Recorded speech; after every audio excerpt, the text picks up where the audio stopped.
Welcome to another episode of Presbyterian and Reformed Texas.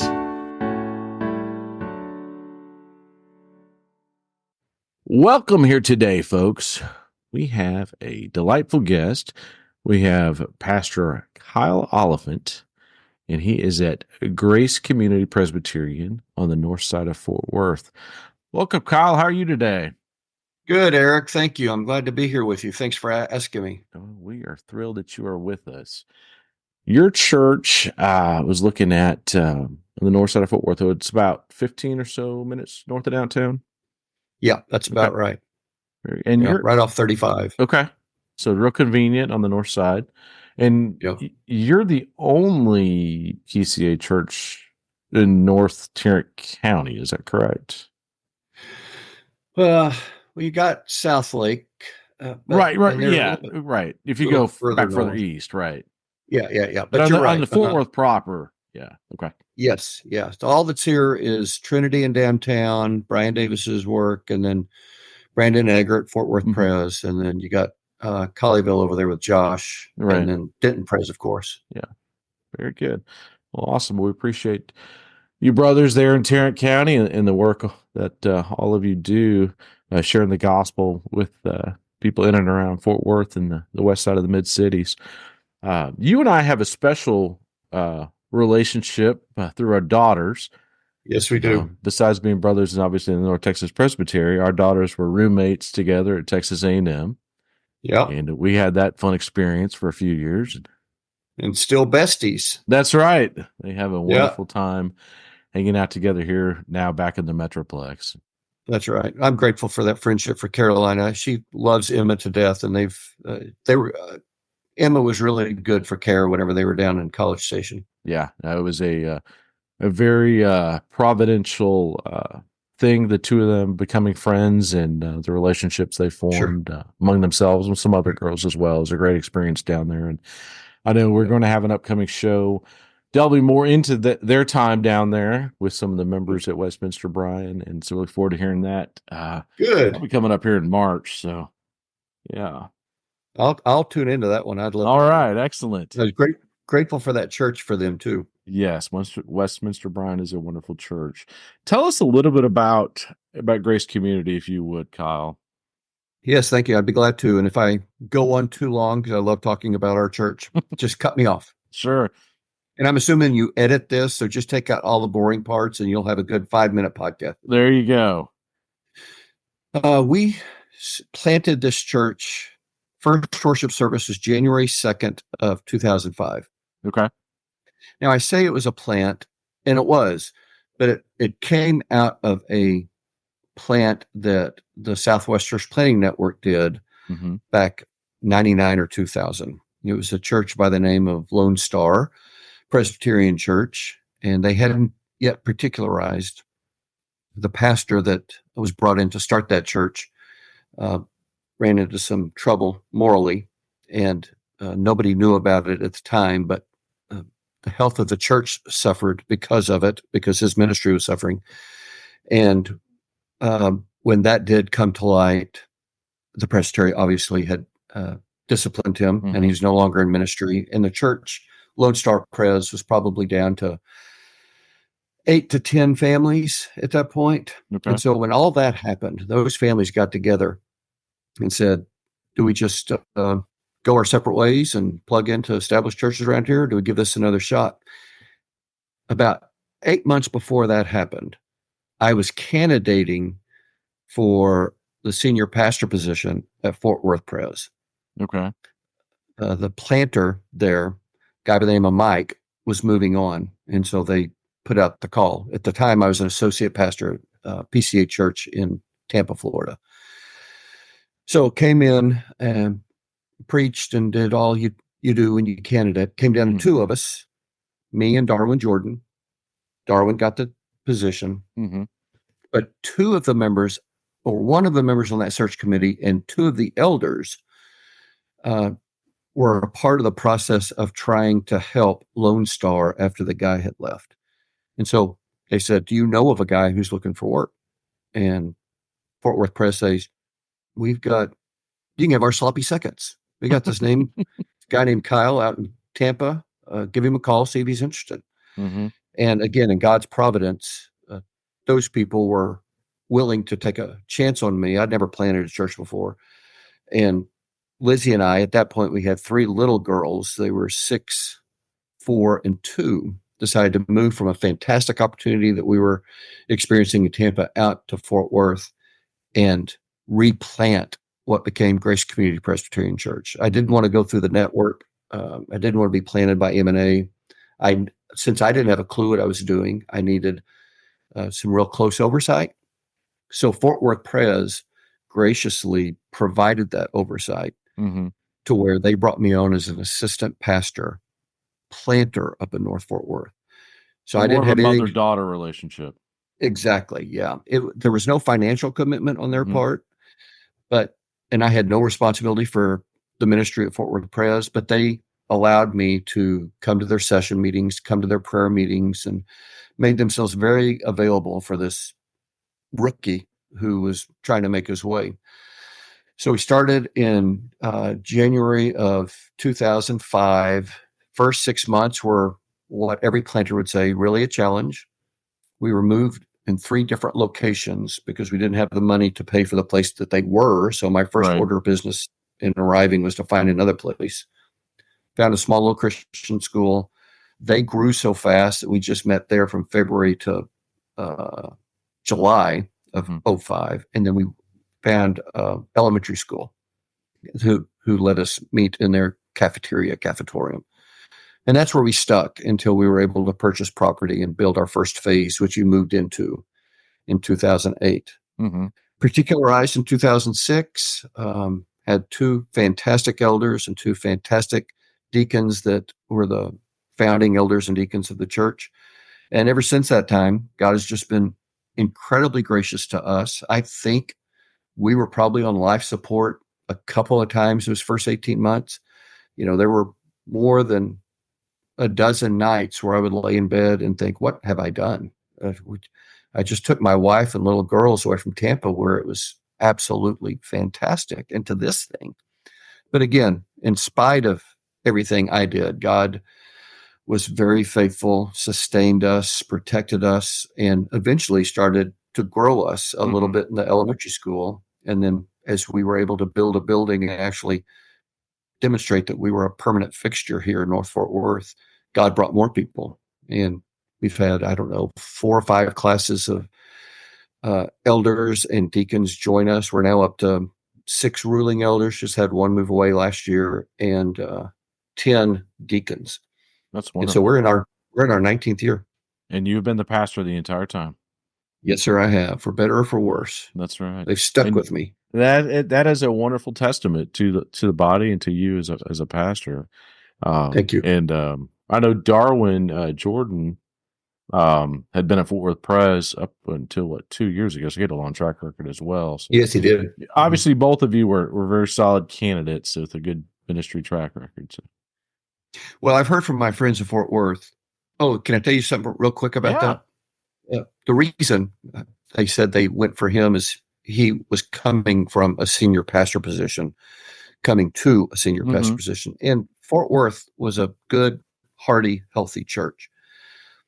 Now, as you probably know from all your experience, when you go from a pastoral transition, especially from a guy who has planted the church, who's been there for, I think Mike was there for 15 years, maybe, Mm-hmm.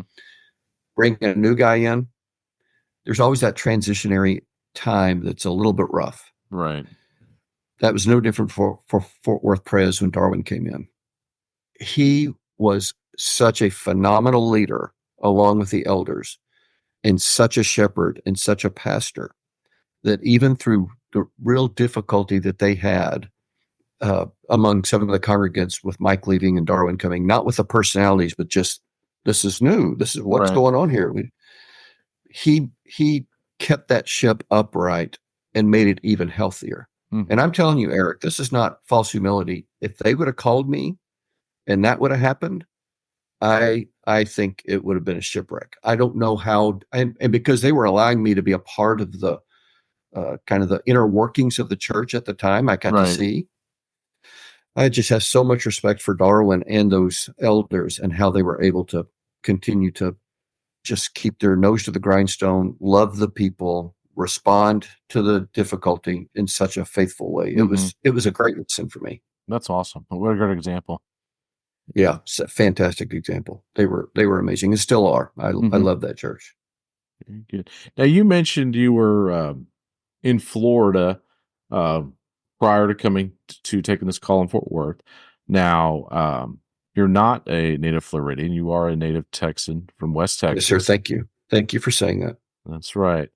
And some of you may know the name Oliphint. You do have a brother that is known. Your brother K. Scott Oliphant in the OPC, That's Westminster right. Theological Seminary. And he was actually instrumental in you coming to the faith. Is that correct? Oh yeah, big time. I'll give you the thumbnail sketch of all of that. But um, when I was 17, my parents divorced. They were had a pretty rocky marriage 3 or 4 years prior to that, and were separated for probably, I don't know, a year to 14 months before the divorce. Mm-hmm. But when my parents got divorced, God used that um, in my 17-year-old heart to bring me to faith. And also my mom, incidentally. God used my dad leaving my mom to bring Mm-hmm. her to faith. And we were living in Dodge City, Kansas at the time because that's where my dad's job was. And my mom had struggled all of her life, but primarily the previous 20 years with some fairly significant uh, mental instability. And uh, when my dad left her, she tried to take her life, and I found her, and God preserved her. And we sent her, my brothers sent her down to Dallas to the Minirth Meyer Clinic at the time. Mm-hmm. Dr. Minirth led my mom to faith and said they would discharge her from the hospital on the condition that she left Dodge City because they didn't think that she had the mental strength to see my dad and who became his new wife Right. bumping into her at the grocery store. The only place that we knew it was the, let's see, my fall semester of my junior year in high school. And then my little sister was eighth grader. Mm-hmm. The only place we knew was Amarillo because that's where we had grown up until my dad took the job in Dodge. Mm-hmm. So, still remarkable to me, my mom and my sister and myself moved in with my grandmother, who was my dad's mom, who Okay. was the quintessential, most amazing grandmother ever, to allow me to get back into school, allow my sister to get back in school, allow my mom to find a job, and for us to find a place to live. The only place this new Christian and my mom's new Christian knew where to go to church. We were Mm-hmm. raised Roman Catholic, but we hadn't done that for a long time. Was where Scott was attending, my brother Scott. Mm-hmm. And that was a small little new OPC church in Amarillo. So we went there. The pastor loved me, discipled me. My brother was my Young Life leader. I went to Amarillo High School, and he was on Young Life staff, and so led uh, the club there. I was in his, they called them campaigners, but it's a Bible Right. study class. Yep. He led campaigners, and so he discipled me. And if I ever had any questions, struggles, doubts, anything, Scott was right there for me, plus a couple of other men, one by the name of David Brack, another by the name of John Hubelink, who was the pastor, and then another guy by the name of Steve Cairns. So even though for a 17-year-old, it seemed like my life was falling down around me, God had this place, Amarillo. He had this church, the OPC church, and these men that he surrounded me with as a new believer. Right. And I'm forever grateful for that. And the same was for my mom. She had really good Christian friends that also kind of shepherded her along as she was dealing with. By the way, she never had a mental struggle after all of that. I mean, What a wonderful testimony. yeah, she was fantastic. That's wonderful. And you went to Westminster Seminary, Philadelphia, I did. theological training. Yep. Yes, sir. We showed up in the summer of 1995. My wife and I, Lizzie, were married for 6 months before we moved to Philly. Got there so I could do summer Greek, and then started all my classes in September of 95. And I did an M. They don't offer this anymore, but at the time it was an MDiv Mm-hmm. with a pastoral counseling emphasis. Okay. So it's 3 years of the core curriculum, and then a fourth year of biblical counseling. Mm-hmm. And part of that fourth year is an internship with CCEF. You're familiar with them, Right. Christian Counseling With David Education Foundation. Paulson and yeah. That's right. Yeah. So I did that program, and Okay. I spring semester of my third year, I also became the director of admissions at Westminster. So I did that my last year and a half there. Wonderful. And then you took a call to Florida, which ultimately brought you back to Texas. That's right. Yeah, the guy's place that I took at Westminster, his name's Steve Caselli. He was director of admissions. He was called to plant the church in Tampa. Okay. And once I graduated, he invited me to come down to this new church plant. By that time, they'd been around about 2 years. Invited me to come down, and I became his associate pastor. Okay. Yeah. Cool. Emphasis in counseling, pastoral Mhm. counseling is mostly what I did. Okay. Wonderful. And you, besides your brother, you still have a tie with Westminster, in the Greystone Theological Institute, right? Yes, yes. Dr. Mark Garcia.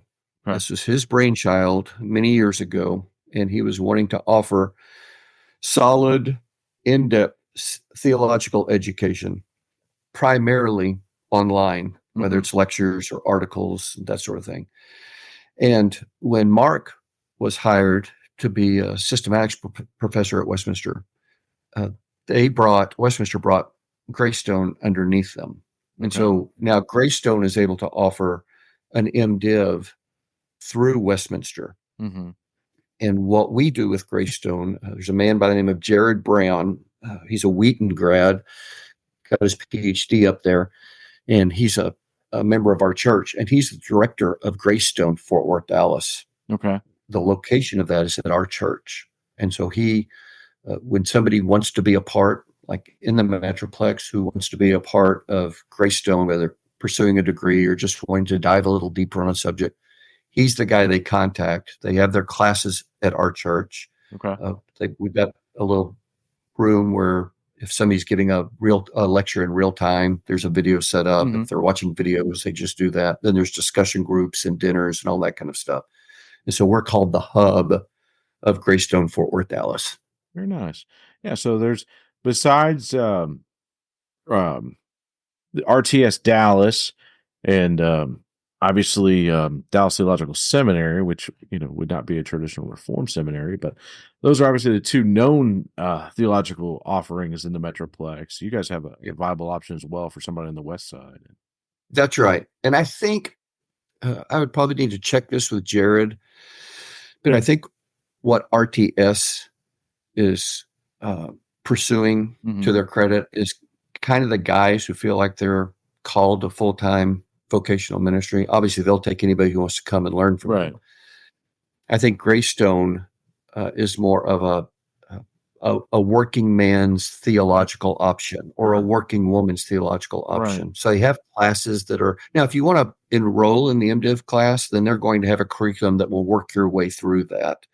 But I think their front face are there people in the churches in our area, mostly PCA, OPC churches, but anybody that's interested in Reformed theology who would like to learn a little bit more about what the Bible teaches, what church history teaches about the Reformed faith. Mm-hmm. And so they have classes set up for people like that. Yeah, that's awesome. That's a wonderful opportunity for someone. And we'll put a link to Greystone Institute in the show notes. So anyone wants to check that out, they can. And thanks, Eric. Yeah, you bet. Well, one of the things I wanted to talk to you about today was more of our common ties. Um, both of our wives are in education as teachers.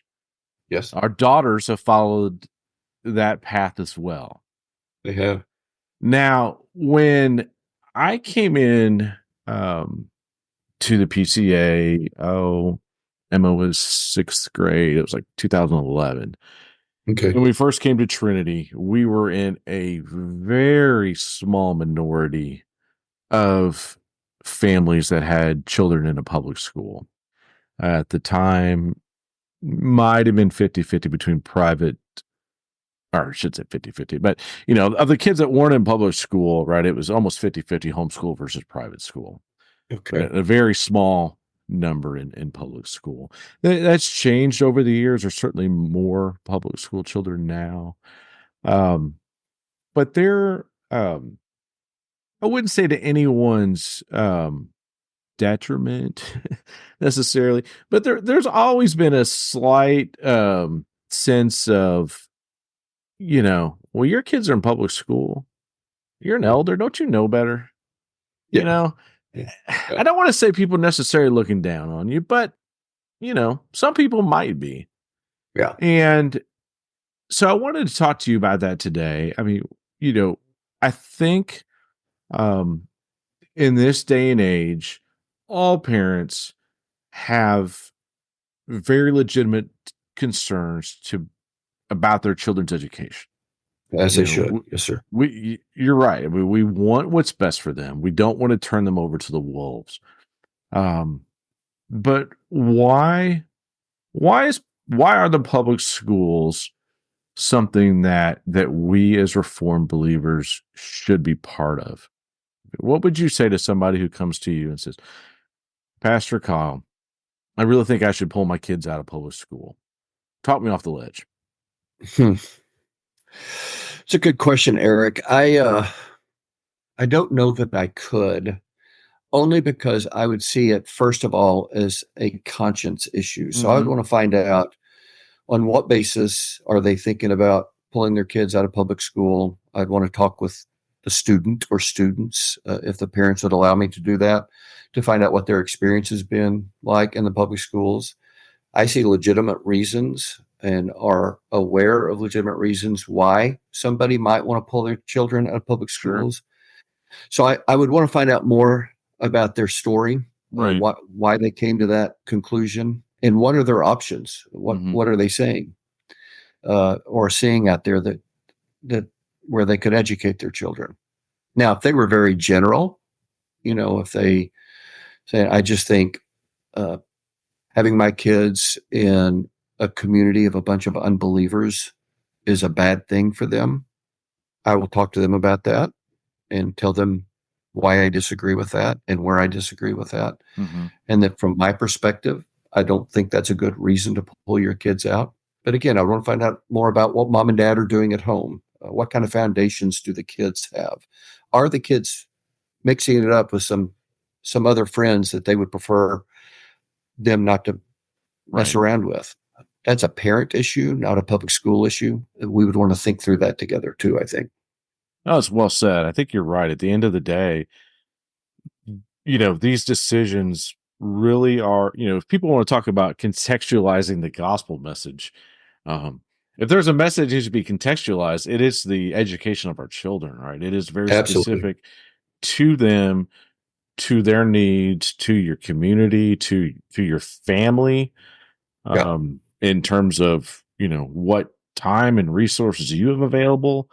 I mean, I think we would both agree the perfect world, if you could have everything you wanted to, if anyone could homeschool their children, that would be a tremendous thing. But there is a ton of commitment that people don't realize that goes into that. Ton. Time, money, Yep. resources that you don't have. That's right.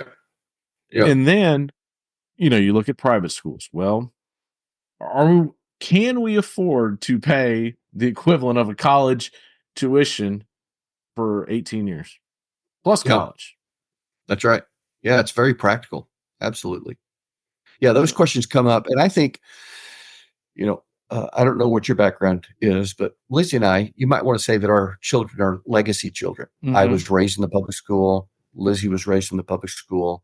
I went to a seminary that one of its premier professors, two of them, Dr. Van Til and Dr. John Murray, were huge proponents of Christian school, so much so that they helped start one of the bigger Christian schools up there in Philly.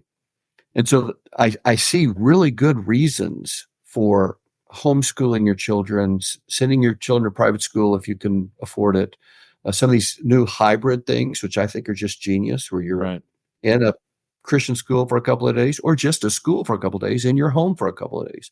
I think the way people are creatively thinking about how best to educate our children is stupendous. And if we would have had some of those options, or if they would have been viable options for us back when our kids were in school or when they were little, we would have looked at them. Frankly, when Katie, our firstborn, she's 26 now, when we first started educating her, it was in a uh, 3-day private school in Tampa. When we moved here, this puts her in, she's 7 years old at that point. We did Coram Deo. I don't know if you're familiar with that. Right. It's a hybrid. We did the Flower Mound campus. So she was up there 2 days and home with mom 2 days. My wife was a graduate of Vanderbilt. She went there for education. And we had agreed, if possible, when our girls were school age, she would try to get a job in one of the schools in the district here. And that's exactly what happened. I think it's been the best thing for us. I don't think it's the best thing for everybody, but I could not be, and she could not be more thankful for the education that all three of our daughters received. And I think a big part of it, the education, is what really motivated all three of them to go into education. Two are in public schools right now, teaching in public schools, and my third will be teaching in a public school, God willing, comes September. Yeah. Yeah, no, I would agree. The public schools get a bad rap. I think they probably get it as, and if you paint a broad brush, they get a bad rap. There are certainly plenty of instances where the reputation is deserved. And, as we've already talked about, there is no one size fits all. This really needs to be an individual decision that works for you and your family. In our family's situation, we really never really thought about something else for our girls. We do wonder, I think, for our son, in the coming years, do we continue or not? But at the same time, with my son who has autism, the resources that the public schools could provide any child with special needs or disabilities of any kind, whether it's dyslexia, dysgraphia, autism, physical disabilities, a private school cannot touch it. A homeschool can't touch it. That's right. We're not as parents, we're not experts in these things. That's right. Yeah. Most parents doing homeschooling, hopefully, are a week or two ahead of the kids in the curriculum. Yeah. Yeah. Yeah. Hopefully. Yeah. But we don't have all these skills. We don't have all these resources. The private schools, cannot provide the resources. They expect you as a parent to provide, a chaperone to come alongside of your student if they need special attention in the school. So, you're taking that cost and even increasing it in that front. Yeah. So, again, there's the public schools can be a wonderful experience. They definitely are a valuable service and much needed service to our communities. What would you say that that your wife, your daughters that are teaching now, what do you think they would say about the environment today, versus 5-10 years ago? I mean, it is, our public schools, have they changed as much as the media may think they have? Is it all every teacher's out to convert your child to become question their sexuality and lead them astray from the faith? Yeah. Eric, my middle daughter, who you know well, Caroline, and Lizzie, they both teach in Keller ISD. That is absolutely not true of our school district, Keller ISD. The faculty in no way, shape, matter, or form try to indoctrinate the children. The curriculum is approved like 15 times before anything's taught. Now, there may be, a wiseacre here and there. I think every district probably has them, but we've been very, very pleased and grateful for Keller ISD. Now, we're in the midst right now, like, what is today, the 11th?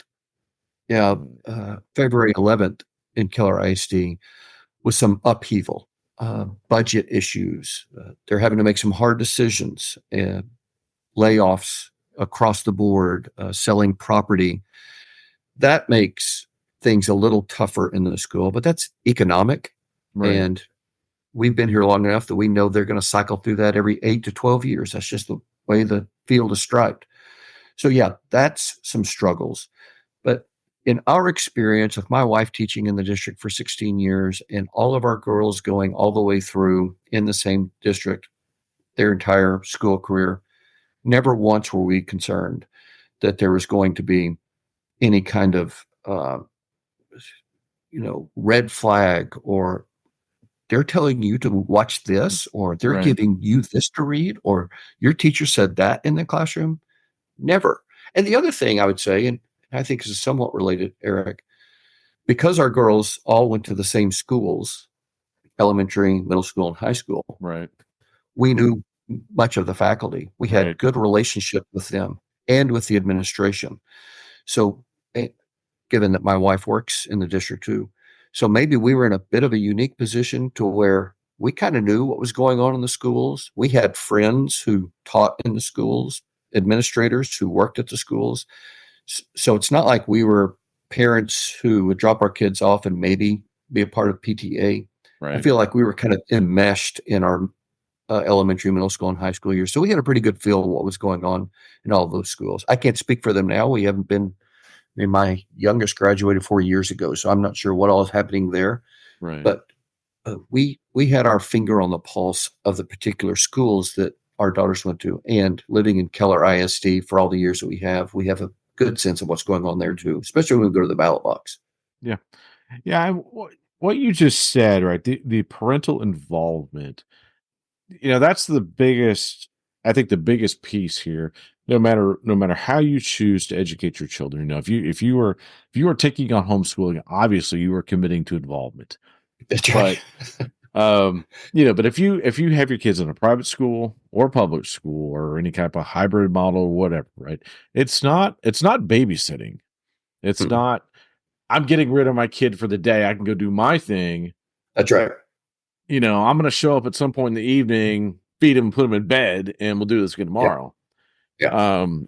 I think that's one of the, I think the biggest changes I have seen over the years, is um, the generation that is having kids in an elementary school today, which obviously is going to be mostly millennials, um, are less involved on the whole. What I could see vicariously through my wife and the elementary school she's at, they are less involved than they were, you know, 15, 16 years ago when Emma was there.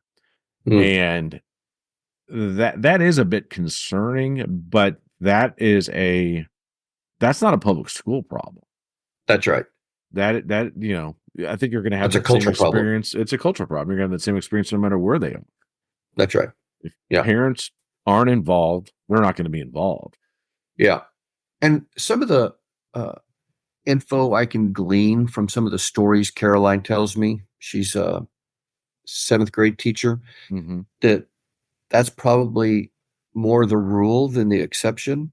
She's never come right out and said that, but how I hear the degree to which she needs to work with students, be in contact with parents, meetings, student teacher conferences, parent teacher conferences. I think that is a bit different than it was when our girls were in seventh grade. Now, my wife's a kindergarten teacher. Right. I don't know if this is how you were with your three, but when my three were in kindergarten, they were still my babies. So there's no way I'm going to hand them off and say, this is your kid for the next 8 hours. I was going to make sure that my little ones were being well taken care of. I Mm-hmm. think that's still kind of the case where Lizzie teaches Ridgeview, which is North Fort Worth up here. She's got really good involved parents, but wouldn't you say that's probably has as much to do with these little 5-year-olds than it does with parents who are going to be engaged with them when they're 15? I would, yeah. I think it's more of the age. Yeah, And I would hope that's not the case. That me too. maybe they would stick with their kids, but I did think as a whole. I mean, it seems to be less and less. When we go to a event at school, Will's in middle school, and obviously both our daughters are now teaching in middle school. The number of parents who show up for open house, meet the teacher, back to school nights. I mean, it is minuscule That's sad. compared to what it used to be. That is sad. It is. And you're asking teachers, administrators to give up, 2 hours of their evening, Yeah. after, a full day, and, you get a handful of people show up. Yeah, that's a huge change. When our girls are in middle school, my three, it would be shoulder to shoulder in the hallways trying to get to the next class to talk to the next teacher. I mean, it Right. was. I don't know if it's like that anymore. I haven't been to. It's Timberview right near our house. I don't know if it's changed like it has for Will and his Hmm. school, but that's really sad to hear. Yeah.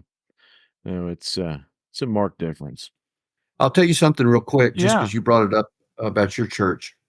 I've been so grateful that God has at Grace Community, we have such a varied group of families and the way they have chosen to teach their little ones. We've got a good group of homeschool families. We have a co op at our church that Hmm. meets every other Wednesday. Got a number of folks who have their kids in private school, probably a little bit less over the last 5 years, just because of the cost of it.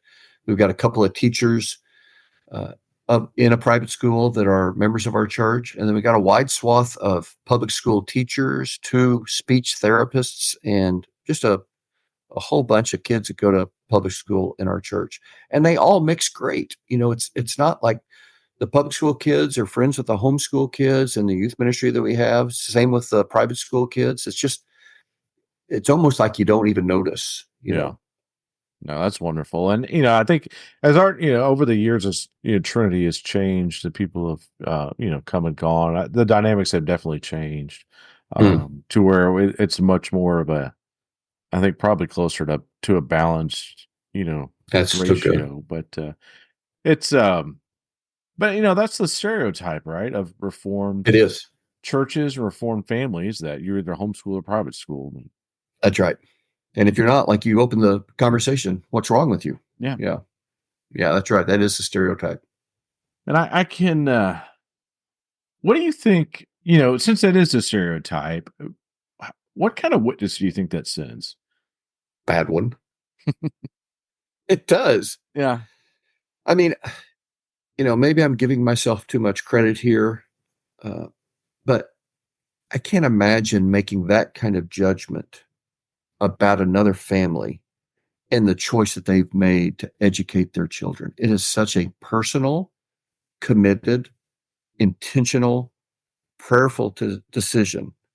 I can't imagine the arrogant audacity to judge and even condemn somebody if they chose to send their kids to public school, chose to homeschool them, or chose to put them in private school. Hmm.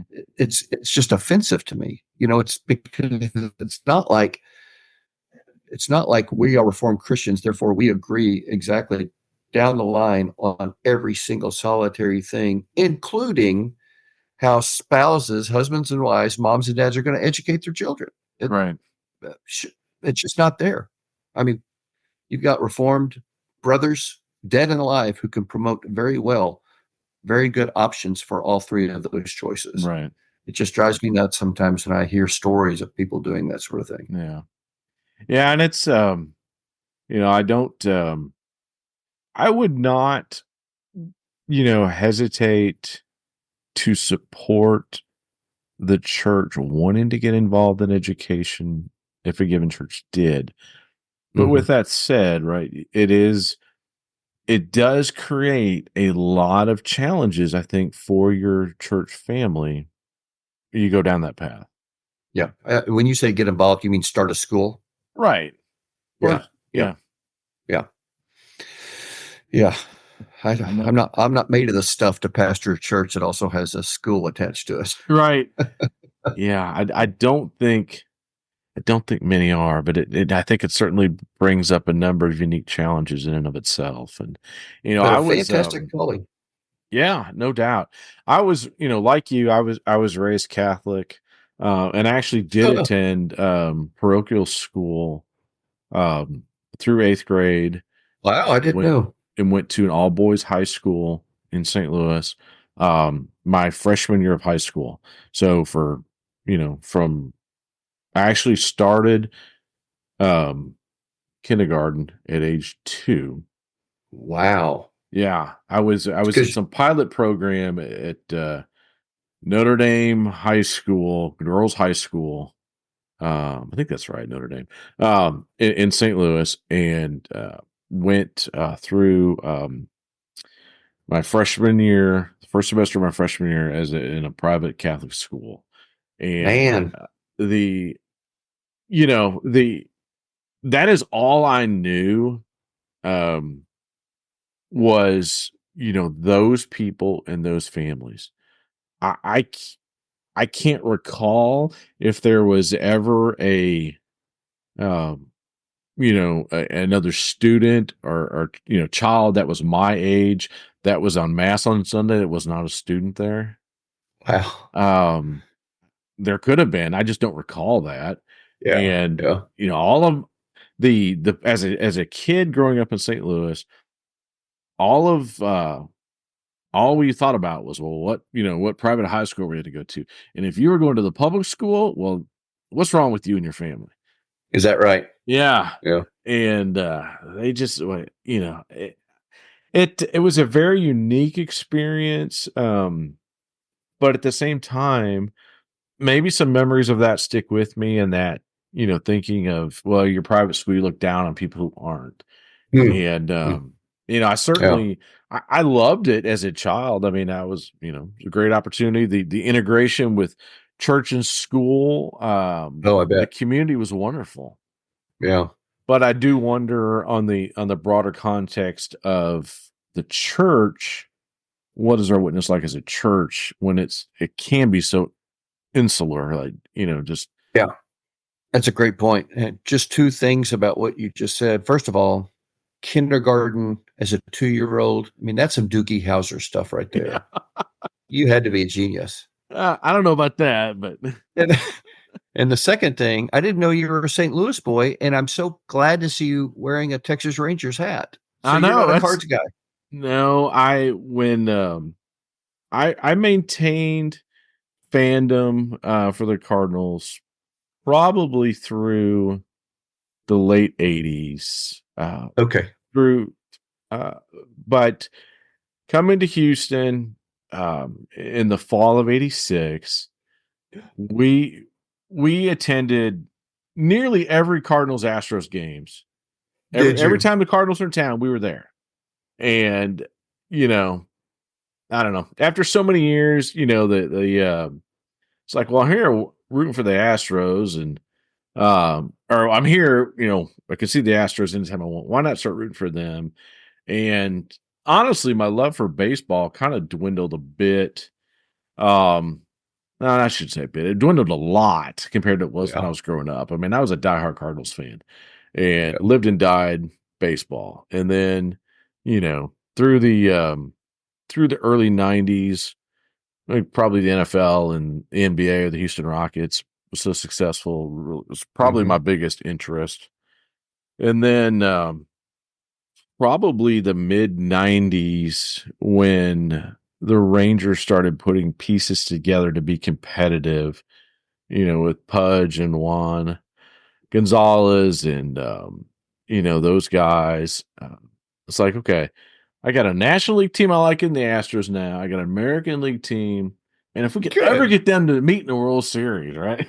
That's right. And Well, your Cardinals broke my heart. What was that? oh, 2010 something like amen. that. 2011 World But Series. Yeah, that was just unbelievable. that was a heartbreaker. Yeah, I was, that was clearly the another break with my parents, right? Because we're texting back and forth that whole game, Oh, and they're just cheering the Cardinals on, and you and I are sitting there dying as the Rangers oh, get behind and then tied up and go to extra innings, and the Cardinals take the lead again. And just, oh yes, nightmares, it was nightmares. awful. It was. Well, now you're more of a hockey guy, right? Hockey is definitely my love. That's great.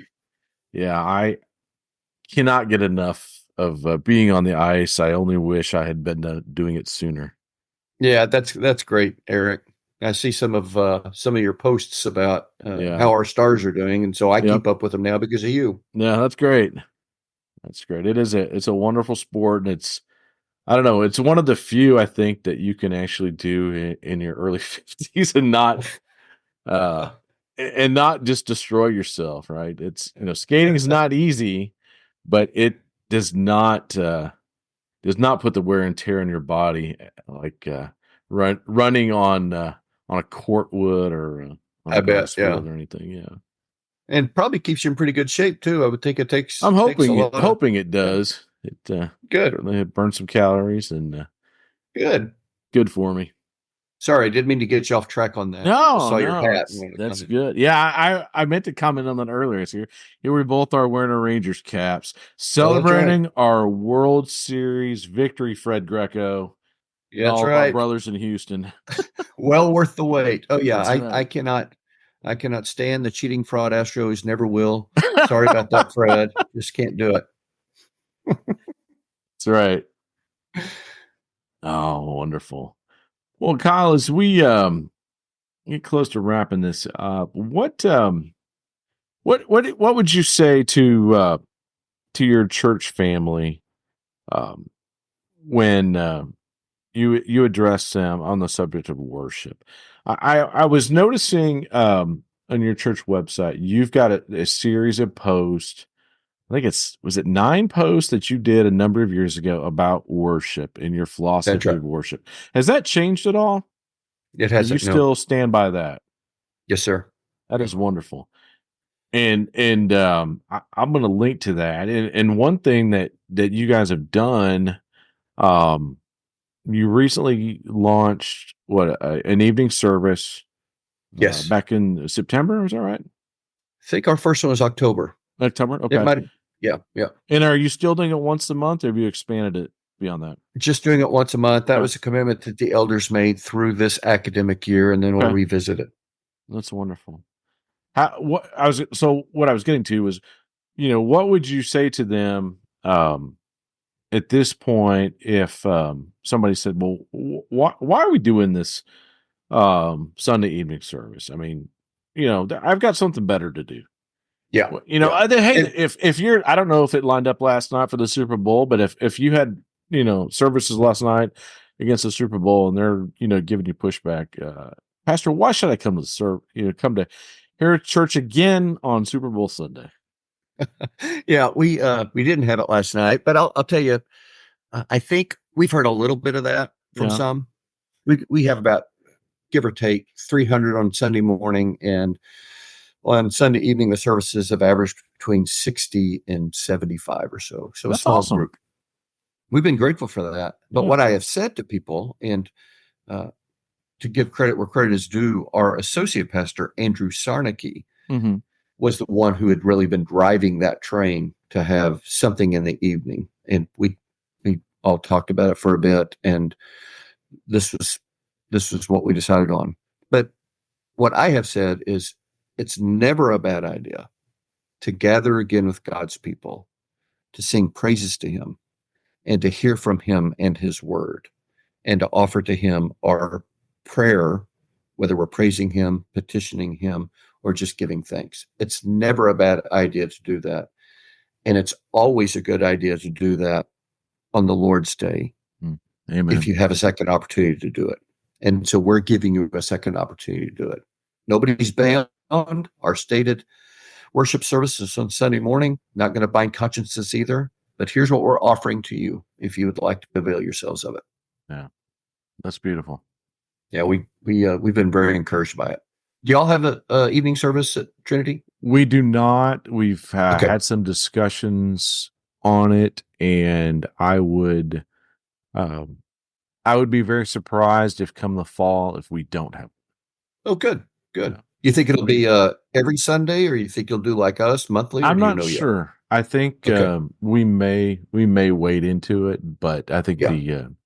the interest is there, and I think we've talked about it probably makes sense to do it in the fall. And some of your thinking may have been too. You can't do it in the summer because attendance That's right. is so sporadic anyway. And yeah, that's exactly how we thought about it. yeah.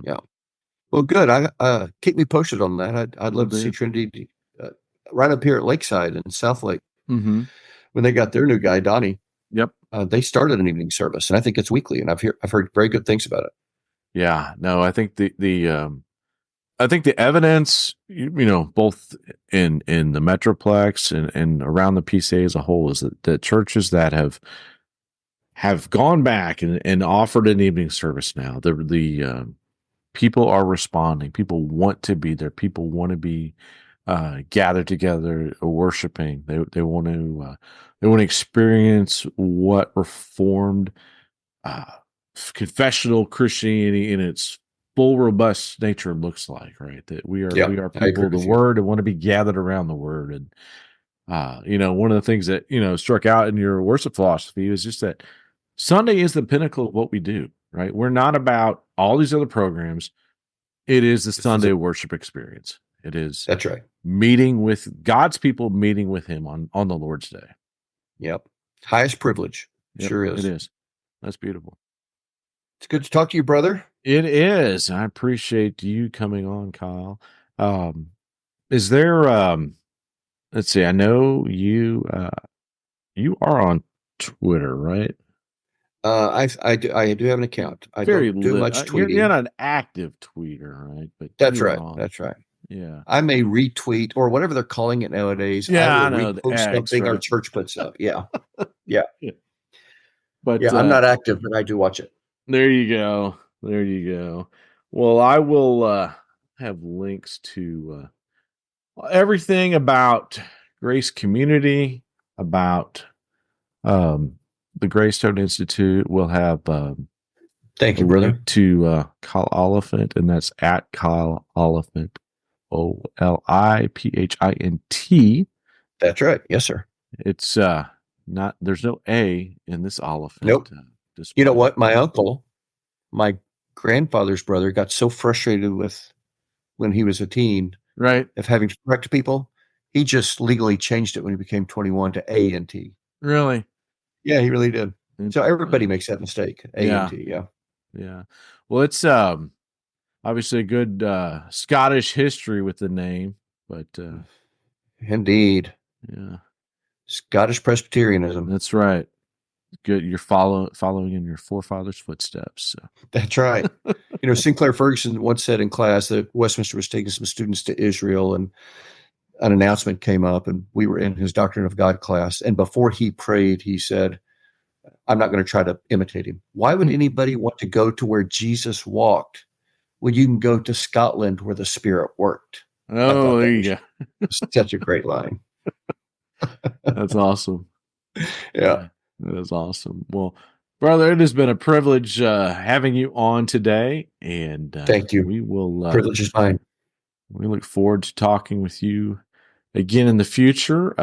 Any point you want to come on? You have something to share that you think the Reformed community in Texas should know about? If you got events at your church or anything, concerns you want to share, we'd love to have you back on anytime. Thank you, Eric. I appreciate the invitation. Please give Emma my love when you see her. I will do that. Brother, thank you so much. And listeners, we will catch you again next time. Have a good night.